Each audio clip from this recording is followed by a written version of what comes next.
I'm going to be giving you the best combined 11 between Arsenal and Man City as both sides face each other this Sunday at 4:30. Arsenal were unbeaten in their 3 games against City last season, having won at the Emirates. And I think we can beat City at the Etihad.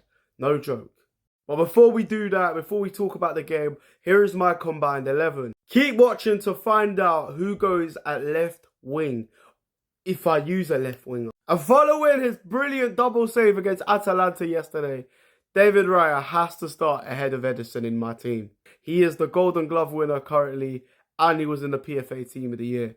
He has to start in goal. And Kyle Walker may go down as one of the greatest right-backs of the Premier League history, but he doesn't get in this combined 11. So as an Arsenal fan, would you put Timber in at right-back or stick with Ben White? I think Jurrien Timber's had a better start to the season than Ben White. But he could play left-back, Esh.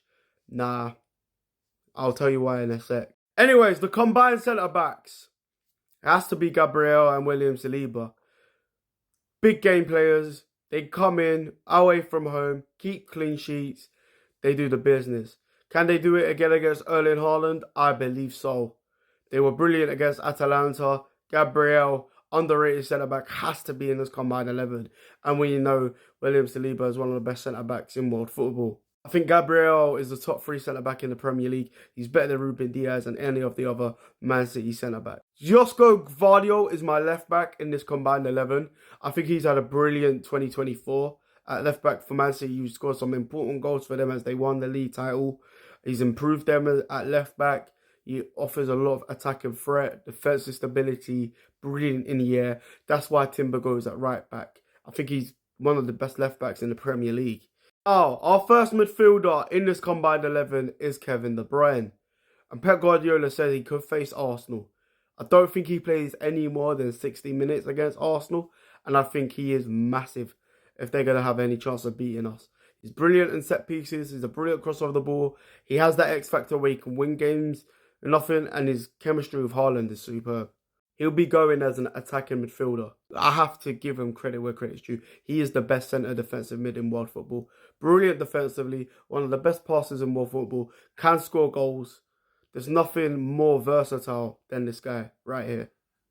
Declan Rice goes in ahead of Kovacic, Gundogan, Bernardo Silva, IMO. He's one of the most complete midfielders alongside Rodri in the Premier League.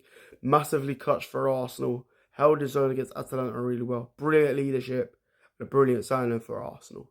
Bukayo Saka gets in at right wing over Phil Foden in my opinion.